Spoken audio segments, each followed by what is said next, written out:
we read our verse for today, let me pray muna po.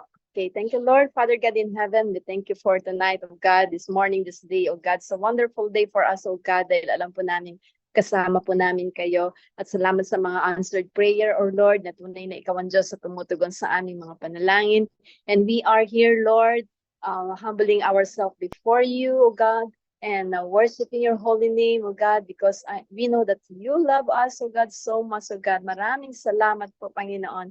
At alam ko po na sasamahan mo po kami. Just use me as a clean vessel, Panginoon, para maihatid ko po ang mensahe po ninyo sa inyong pong mga anak.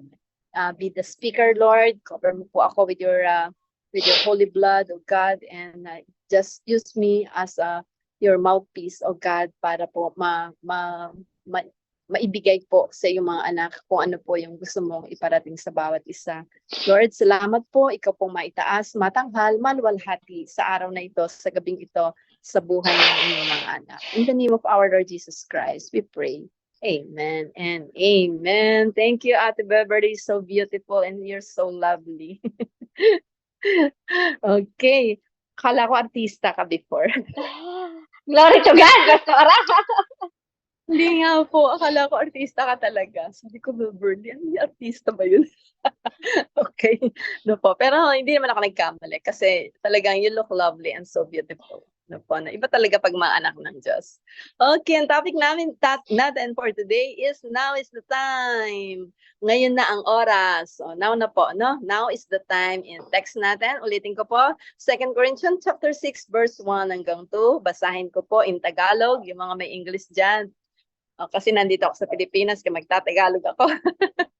Okay. Sabi po dito, bilang mga katuwang sa gawain ng Diyos, nakikiusap kami sa inyo na huwag ninyong baliwalain ang biyaya ng Diyos na inyong tinanggap, sapagkat sinabi ng Diyos, dininig kita sa tamang panahon at tinulungan kita sa araw ng kaligtasan. Kaya makinig kayo. Ngayon na ang tamang panahon, ngayon na ang araw ng kaligtasan. Medyo maingay po dito, ate, no? Thank you sa salita ng Panginoon. Pilipinas, medyo maingay. Narinig po ba yung ingay? Narinig po. Okay lang. Okay, so may tagubilin. Sa una pa lang, may tagubilin na ang Panginoon sa atin sa sinabi niya sa 2 Corinthians chapter 1, chapter 6, verse 1 and 2. So tayong lahat po, mga katuwang tayo sa gawain ng Panginoon. Amen. Say amen naman po sa mga katuwang. Ano po, no? So may pinapakiusap po sa atin. Sabi dito, nakikiusap kami sa inyo na huwag ninyong baliwalain ang biyaya ng Diyos na inyong tinanggap. No? Matatapos na po ang 2023. Malapit na po, isang hakbang na lang, sabi nga. Isang kembot na lang, tapos na ang 2023. At magsisimula na naman tayo ng bagong taon, 2024. So, ang pakiusap, huwag nating kalimutan o baliwalain yung mga biyayang tinanggap natin in 2024. Kahit na yung mga pagsubok po na tinanggap natin, ito'y biyaya din ng Diyos. Alam niyo po kung bakit? Kasi ito yung naging stepping stone natin para lalong tumatag yung ating pananampalataya sa Diyos. At para lalo tayong kumapit sa Kanya, lalo tayong manalangin. Kung ano may mga pinagdadaanan natin sa buhay, hindi po yan sayang. Kasi there is a blessing behind ng lahat ng pinagdadaanan natin. And God wants to to trust Him, to believe Him, ipagkatiwala natin sa Diyos ang lahat ng ating mga nararanasan, mga nararamdaman, Kasi ang Panginoon po, sobra siyang mapagbigay, sobra siyang maawain, at mahal na mahal tayo ng ating Diyos, Kaya wag natin babaliwalain yon. Pero kung ano man po yung mga dapat kalimutan na. Forgive and forget. Kasi si Lord, lahat ng ating mga naging kasalanan ay kinalimutan yan. Sabi niya nga, I remember your sin no more. Kaya kalimutan na yan, iwan na yon ng 2023. Wag nang bitbitin ng 2024. Kasi every day of our life, sabi ng Panginoon, laging bago. Di po ba? Bago lagi yan. Sayang naman yung bagong ibinibigay kung pati yung luma, bitbit mo pa. Di po ba? Sabi niya, sapagkat sinabi ng Diyos, dininig kita. Sabi niya, tama po ba? Kayong mga testimony niyo po kanina, natutuwa ako na talagang dinidinig ng Panginoon. At sabi niya, tinulungan kita sa araw ng kaligtasan. Talagang ang Diyos, every now and then, tumutulong siya sa atin. He provide the food that we eat, pinoprovide niya yung hangin na inihinga natin, pinoprovide niya yung araw, ang ulan, lahat ng kailangan natin. At nagpapasalamat din ako sa Panginoon, no, dahil binigyan niya akong pagkakataon na makasama ang pamilya ko ng this Christmas and this New Year, dahil for almost 30 years, I think it's 30 years na ako hindi nakakapagpasko sa Pilipinas. Can you imagine that? Nakakauwi po ako, but it is not Christmas, it's not New Year. No, nakakauwi po ako mission. It's because of mission. And praise God pa rin kasi binibigyan ako ng kahit 1 week lang to be with my family. So, po, kaya thanks God pa rin po, no? Yun. Kaya sabi dito, makinig kayo. Hindi po lahat ng may pandinig ay marunong makinig. Ano po, no? Yung iba nakikinig, lumalabas dito at pumapasok, lumalabas doon. Ano po, no? Pakinggan natin mabuti yung sinasabi ng ating Panginoon sa atin. Yung instruction niya sa atin. Ano po, no? Kasi yung instruction ng Panginoon, napakahalaga para sa pagsunod natin sa Kanya. Ano po? At di ba sabi ng Bible, yung mga may pakinig ay may pandinig ay makinig. Lagi niya sinasabi niyo, wag nang pagmatigasin ng puso kapag narinig niyo na ang salita ng Diyos, pakinggan na po natin. No? Kasi ang salita ng Diyos ay nagbibigay ng buhay sa atin. So sabi niya rito, ngayon na yung tamang panahon. This is the right time. No? Ito na yung tamang panahon na pagsisihan na natin lahat ng ating mga nagawang kasalanan sa Panginoon. No? Pagsisihan na natin yon at iwan na natin, magpatawad na tayo. No? Tawarin na natin kung sino man po yung mga nagkulang, kung sino man po yung hindi nanukli. Ano po, no? Okay, so iwanan na natin. Ibig sabihin ng Panginoon, iwanan na natin yung mga luma nating pagkatao. Ano po, no? Kasi gusto ng Lord, lahat tayo ay maligtas. No? Iwanan natin yung mga di magagandang nangyari 2023, sabi ko po. Dahil ngayon na nga, yung panahon upang bigyan naman natin ng pansin yung mga bagay patungkol sa ating Panginoon. Di po ba? No? Kasi sa araw-araw na bubuhay tayo, mas marami yung gusto nating mangyari. Mas marami yung gusto natin na nangyayari po, no? Kaysa doon sa gusto ng Diyos sa mangyari sa buhay natin. No po. Okay, sabi dito, this is the time, no? Now is the time, sabi nga po. Now is the time. So, anong gagawin natin para matugunan natin yung sinasabi ng Panginoon dito sa 2 Corinthians chapter 6, verse 1 and 2. Unang-una, bumalik tayo sa Panginoon. No? Turn to God. Turn to God. No po, no? Bumalik na tayo sa Panginoon. Sabi nga ng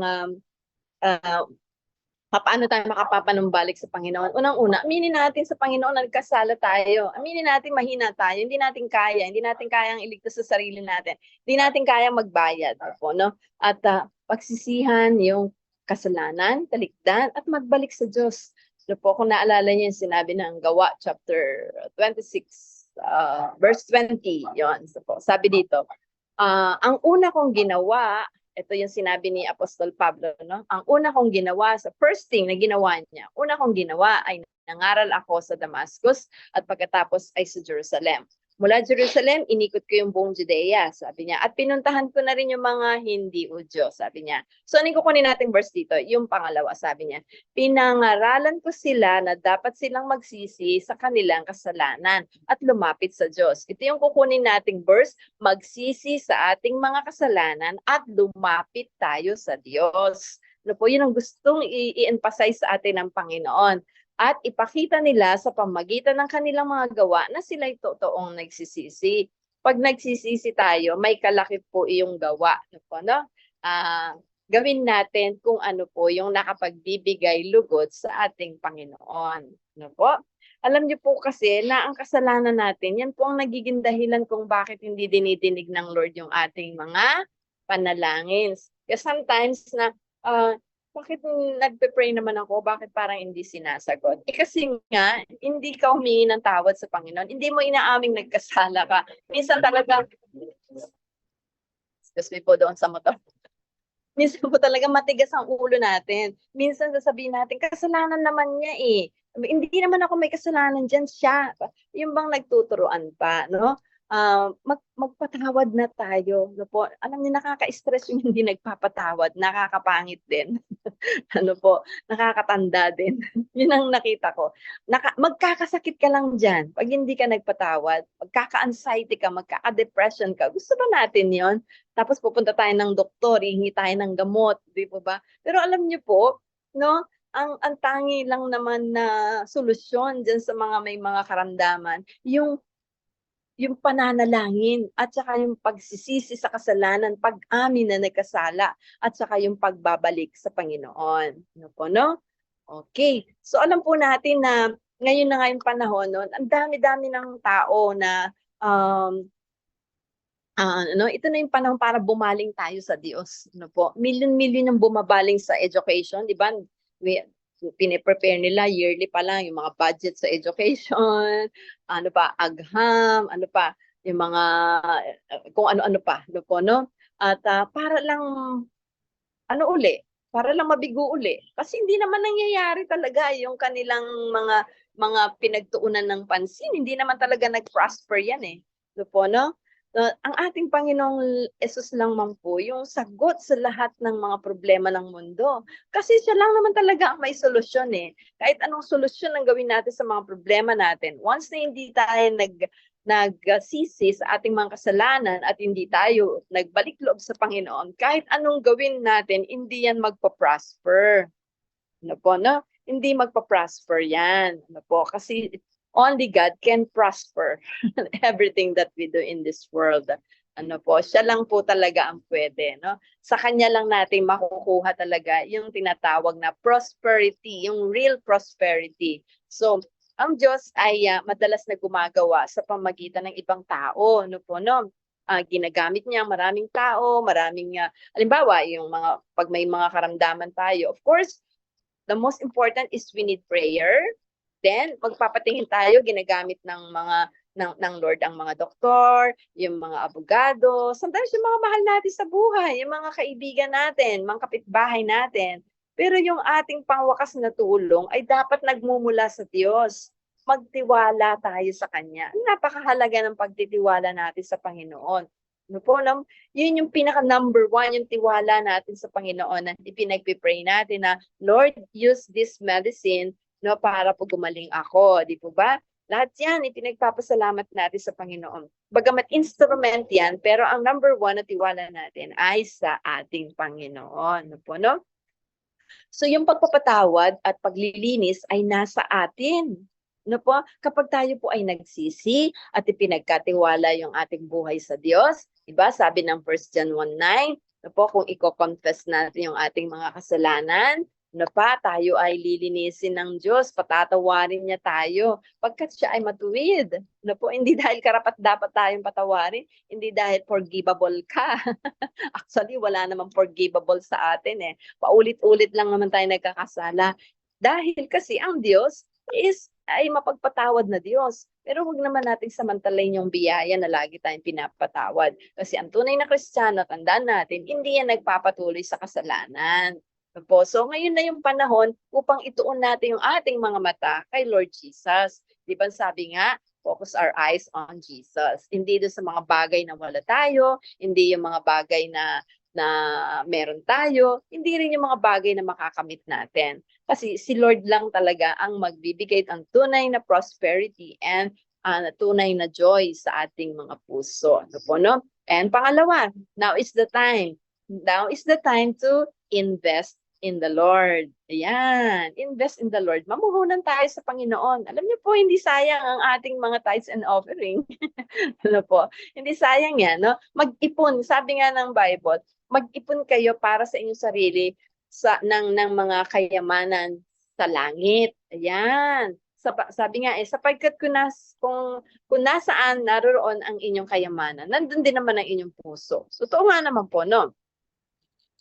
Amen? No po, no. Pero ang Diyos talaga, nag-encourage siya sa bawat isa sa atin na mag-ipon tayo ng kayamanang panlangit, hindi yung kayamanang panlupa. Kasi yung kayamanang panlangit, wala yung magnanakaw eh, walang nang naninirang tangan, sabi ng Bible, no po. Pero yung mga kayamanan natin dito sa lupa, tandaan po natin, iiwan mo lang lahat yan. merong magnanakaw dito, may sunog na nagaganap, hindi po ba? Nagde-depreciate ang lahat ng bagay. Kahit pa napakatatag na itinayo mong building na yan, darating ang panahon, magde-depreciate at magde-depreciate yan. Pero yung ating kayamanan sa langit, hindi po yan nabubulok, hindi yan naluluma. No? Nag-upgrade pa nga yan every day. No po, no? So kasi nga, nasa kamay siya ng Diyos. Ano po? Sa Kanya kasi natin siya ipinagkatiwala. So milyon-milyon ang namumuhunan sa mga temporary na pag-aari, like yung bahay, kasabi ko nga, kotse, no? At paramihan talaga ng kotse dito sa Pilipinas, di ko alam. Grabing traffic, no? At ano pa, hinahabol nila yung mga bagay na luma, hinahabol nila yung mga kalawang, nabubulok naman. No po, no? Talagang, no po, no? Talagang nagtatrabaho, makabili lang ng kotse. Alam niyo po yung ganun? Ano po, no? Pero pagkabayad mo na ng kotse, wala na, hindi mo na siya maibebenta, maluluma na din, kinakalawang na din. Tapos pag minalas-malas pa, bumaha pa, tinangay pa ng bahayan, wala na, nalunod na sa di ba ba? So sayang lang yung pera talaga natin. Pero pag mag-i-invest tayo sa Panginoon, no, hindi yan sayang. Ano po? Inihingi ng Diyos yung unang lugar sa ating mga buhay. Alam niyo po yon? Inihingi, saan po ba yun? Dito sa puso natin. Yan ang inihingi ng Panginoon, no? Inihingi yan. So po, kaya sabi ko nga, number 2, invest in the Lord. Kasi nga inihingi ng Lord yung unang place sa ating buhay. In Matthew chapter 6, verse 33, sabi ni Lord doon, kaya unahin ninyo ang mapabilang sa kaharian ng Diyos at ang pagsunod sa kanyang kalooban. So ito yung dapat nating unahin. At sabi niya dito, ibibigay niya ang lahat ng pangangailangan nyo. Ano ba yung mga pangangailangan natin? No? Yun lang pong pangangailangan natin. Ha? Okay, lagi nating naririnig yan. Pangangailangan lang natin. Ano po, no? So hindi yung mga kapritsyo, hindi yung kasama yun. Ano po, no? Okay. So, kaya unahin natin si Lord. Ang Diyos natin tunay na mapagbigay. Kailangan mo na makakain, kailangan mo ng healing, kailangan mo ng strength, kailangan mo ng hangin, no? Hindi ka nabibili ng hangin, no? Walang shortage sa hangin natin. Pagising mo sa umaga, talagang maluwag ang paghinga, and it's a good morning, it's a blessed morning sa atin. Biyaya po yan ng Panginoon, no? At inaasahan po ng ating Diyos na tayo po ay maging tapat sa Kanya, lalo na sa pagtulong natin, no? Sa pananalapi sa mga nangangailangan, no? Sa nang abot ng ating makakaya. Di po ba? Gusto ng Panginoon niya yung meron tayong puso na tumutulong. Kasi ang Diyos natin ganun siya is a giver, is a giver, number 1 giver talaga, no po, no? At ano pa? Namumuhunan tayo sa Panginoon kapag gumagawa tayo para sa kaligtasan ng mga kaluluwa. Alam niyo po ba 'yon, no? Ayun pala, nag-i-invest pala tayo, no? Sa ating Panginoon kapag gumagawa tayo para sa kaligtasan ng ibang tao, para sa ikaliligtas nila. Example, para pagka nag-share tayo ng Word of God, we are investing to the Lord pala. Kasi in time natin, yung pag-aaral natin, no po, so yung, di ba, pag inaaral natin kung ano yung i-share natin, excited tayo i-share ang gospel, excited tayo mamigay ng mga Bible, di ba? Kagaya kanina may narinig ako na ang daming pinamigay sa mga bata, it's 800 atang food pack. No, ang sarap ng feeling pag nakakatulong ka. Alam niyo po yun? Kahit na ipinamimigay natin yung mga old clothes natin, ano po, no? Yung mga stuffed toys sa mga bata, ano po, no? Yung basta yung mga or school supplies na kinatutuwa po nila, no? Kaya na nakakatuwa na nakakatulong tayo, no po. At ang sarap sa pakiramdam kapag nakikita natin yung mga tinutulungan natin na na-appreciate nila, ano po, no? Mas lalo na pag na-share natin yung Word of God, may mga tumatanggap sa Panginoon. Ang sarap po niyan sa pakiramdam. At alam niyo po, yan po yung mga kayamanan na sinasabi ng Panginoon, no? No, yung mga kayamanan sa lupa, hindi po yan nagtatagal. Ngunit yung spiritual na kayamanan ay walang hanggang halaga po yan. May sinabi si First Timothy, si Pablo kay Timothy. First Timothy chapter 6 verse 17 hanggang 19, sabi po diyon. Sabihin mo sa mga mamamayan sa mundong ito, so kabilang tayo dito, na huwag silang maging mayabang o umasa sa kayamanan nilang madaling mawala. Sa halip, umasa sila sa Diyos na nagkakalob sa atin ng lahat ng bagay na ikasisiya natin. Turuan mo silang gumawa ng mabuti maging mayaman sa mabubuting gawa, at mapagbigay at matulungin sa kapwa. Ito po yung gustong-gusto ng ating Lord. Sa gayon, makapag-iipon sila ng kayamanan sa langit na hindi mawawala at matatamo nila ang tunay na buhay. Gusto niyo po ba yon? Di po ba sarap yatang makatulong? Okay, number 3. Last na po. March with the Lord. Mag-march na tayo kasama ng Panginoon. Ano ba ibig sabihin ng march with the Lord? Actually, sa gawa, sinabi na ng Panginoon yun na tayo po ipinarada na sa parada ng tagumpay. Ano po, no? Okay. Sabi ng 2 Timothy chapter 2 verse 3, makibahagi ka sa mga paghihirap bilang isang mabuting sundalo ni Kristo Jesus. So bilang mga tinagurian din tayong mga sundalo, no? Sundalo ng Panginoon. Di po ba? We are inalintulad tayo sa mga soldier. No po? So, yun po pala yun. Pag nagmamarcha yung mga soldier, may mga training sila, di po ba? No? With the mga kapwa nila, mga soldier, nagmamarch sila. Tayo po, bilang mga Kristiyano, magmamarcha tayo kasama ng ating Lord. No? So, makikibahagi tayo kung ano man yung pinaghirap ni Lord. Siyempre, hindi naman madaling mag-share ng Word of God. Talagang meron talaga tayong pinaghihirap. Ano po, no? Hindi naman talaga madaling mag-share, di po ba? At kailangan po talaga natin ang pagtitiis. Ano po, no? Marami tayong pinagtitiisan para lamang po, ano po, no? Ano ang tawag dito? Ang dami nating pinagtitiisan ng mga bagay na sometimes hindi natin gusto, no po, no? Pero alang-alang sa ating Panginoon, ginagawa natin lahat ito. Ano po? Ginagawa natin. Kasi alam natin na kasama natin ang Panginoon kung ano man yung paghihirap na yon. Kasama natin siya, hindi po ba? Hindi tayo pinababayaan ng Panginoon, hindi tayo iniiwanan ni Lord, lalong hindi tayo kakalimutan ng Panginoon po. So, ang isang mabuting sundalo ay tapat, no? Tinatanggihan niya yung kanyang yung sarili na o yung personal na needs niya, yung personal na kasiyahan niya, yung personal desire niya o yung mga personal interest niya. Ang sabi dito, dapat siyang mag-march siya, magtiis ng hirap para sa pagmamahal at proteksyon ng kanyang bayan. 'Di ba? Yung isang sundalo, mahal niya ang bayan niya. Tayo naman din po, mahal natin ang kapwa natin mananampalataya. Mahal din natin ang lahat ng tao. Ang gusto ng Panginoon, lahat ng tao ay maligtas. So, kaya nga tayo tinawag ng mga ambassador of Christ. Ano po, no? So, kailangan kasi nating i-share ang salita ng Panginoon, napapanahon man o hindi. No po, no? Hindi lang tayo sa isang sundalo inalintulad, di ba? Inalintulad din tayo sa mga magsasaka. No po, na nagtitiis talaga at naghahantay talaga ng tamang panahon.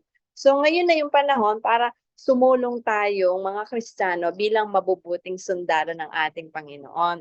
Kailangan ng sakripisyo, kailangan natin ng katapatan, lakas ng loob, at higit sa lahat, baunin natin yung pagmamahal ng ating Panginoon. We need love. Ano po, no? At mag-march tayo kasama ng Panginoon kasi sabi ng 2 Timothy chapter 2 verse 2, ituro mo rin sa mga mapagkakatiwalang tao na makakapagturo rin sa iba ang mga aral na narinig mo sa akin sa harapan ng maraming saksi. Kasi po alam niyo po pagka nag-evangelyo tayo or nag-share tayo ng Word of God, no po, no? Isa po ito sa privilege natin na maituro natin sa kanila yung tunay na salita ng Panginoon. Ano po, para hindi maligaw ang iba, ano po, no? At ito rin ang privilege natin, ano po, na maisalin din po natin kung ano yung mga knowledge and wisdom na binigay sa atin ng Panginoon. Ano po, kasi kung meron tayong mga tamang puso, ano po, no, para sa pag-eebanghelyo, at i-share din natin sa kanila yung salita ng Panginoon na may tamang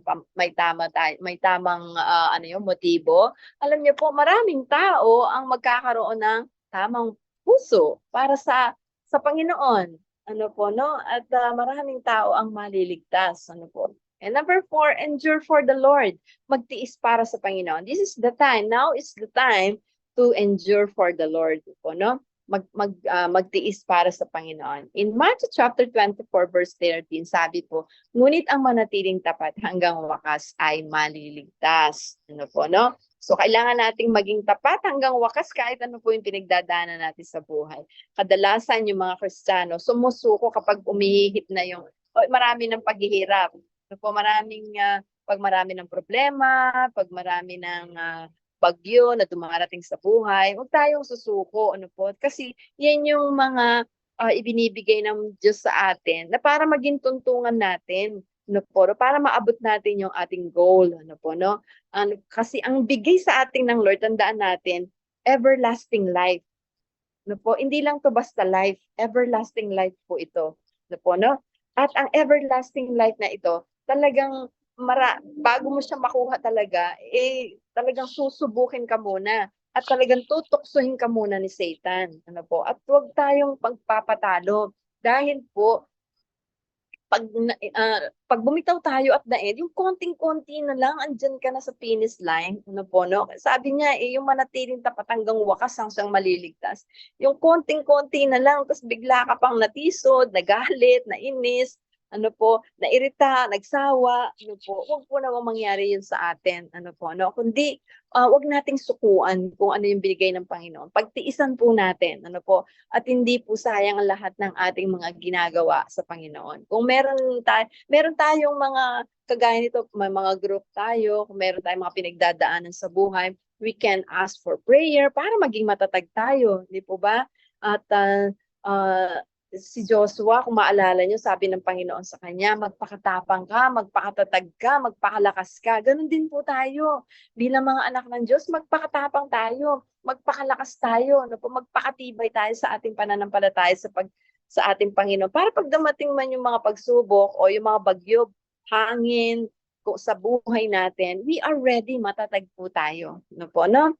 At huwag natin kakalimutan na lagi tayong manalangin. And thanks God dito sa group na to, ano po, dahil meron tayong partner in prayer, ano po, no? And I believe in the power, collective prayer, and yung pagsasama-samang nananalangin, no? O hindi tayo dapat sumuko, no, sa kawalan natin ng pag-asa. Minsan kasi wala ng pag-asa, naku, ayoko na, sawan-sawa na ako, no po. Huwag po tayong bibitaw, meron po 'yan, ano po, no? Wag tayong mabalisa, bagkus kumapit tayo sa ating Panginoon. Kapag nadulas tayo, no po, no, yung kamay ng ating Panginoon, handa siyang saluhin tayo. Yung kamay niya ang magpapatatag sa atin. Yung kamay niya ang magpapalakas sa atin. Hindi tayo binibitawan ng Panginoon, kaya wag din tayong bibitaw, no? Sabi nga, hold on to God, hold on. So yung mga Kristiyanong nagtitiis para sa Panginoon sa buhay nito ay magagalak kasama niya sa darating na buhay. Hindi po ba sarap nun? Huwag tayong matakot. Sabi nga ng Bible, no? Sa mga paghihirap na malapit na nating danasin. Tandaan natin, no? Sabi ng Pahayag, chapter 2, verse 10, ipapabilanggo ni Satanas ang ilan sa atin upang subukan kayo. Tignan nyo nga po, mangyayari po yun in the future. Daranas kayo ng pang-uusig sa loob ng 10 taon. Manatili kayong tapat hanggang kamatayan at gagantimpalaan ko kayo ng buhay na walang hanggan. No, kasi nga po yung ating prize is everlasting life with the Lord and with His angels. O, kita niyo po, no? Yun po yung kasing isang masaganang buhay, isang buhay na kasiyasiya, the perfect life na pinrepare ng Lord sa atin. Kaya now is the time for us to repent, no po, at manumbalik tayo sa Panginoon. Ano man po yung mga nakaraan, kalimutan na natin, forgive, forget, no, magpakatatag tayo, pag-focus tayo sa ating Diyos na siyang nagbibigay ng buhay at kalakasan sa ating lahat. Amen. Yun lamang po at naway na bless ang bawat isa. At ayan niyo po muna ako magmanalangin. Thank you, Lord. Hallelujah. Salamat po, Panginoon, dahil pinagpala mo na po kami, kasama po ng aming mga pamilya. Salamat sa iyong salita sa araw na ito, Panginoon, O God. At salamat din po because you love us, O God. That's why I declare peace sa buhay ng bawat isa. I declare love, I declare truth, I declare faith, unity, protection sa lahat po ng mga anak mo. And we declare, Lord, the Lordship of our Lord Jesus Christ all over the earth, all over the world. Kusama po naroon, Panginoon, ang iyong mga anak sa mga oras na ito. Salamat po sa biyaya ng buhay at pag-iingat na kaloob mo po sa amin. Salamat din po sa kalakasan at karunungan. May your peace, O God, that transcend all understanding, guard our heart and our mind in the name of our Lord Jesus Christ. Amen and amen. Thank you Amen. and God Thank you, bless Lord. everyone. Maraming salamat po, Pastora. Purihin po ang Panginoon. Glory to God po sa buhay mo, no? Ayan, nag-echo ako. Ayan, salamat po and glory to God po. Praise God sa bawat buhay na nakapakinig. Tunay nga na manumbalik tayo sa Panginoon. Patuloy tayong magpakatatag, dahil maraming mga tao na sometimes nakatutok tayo sa mga bagay, na hindi naka-align, no? Puro yung nakatingin tayo, nakatitig lang tayo sa mga problema, Hindi tayo nagpo-forgive, puro galit. Kaya nagkakaroon, even in the family, nagkakaroon tayo ng division, po? So, it is not required para sa ating lahat. So, purihin ng Lord. Maraming salamat po sa ating mahal na pastora.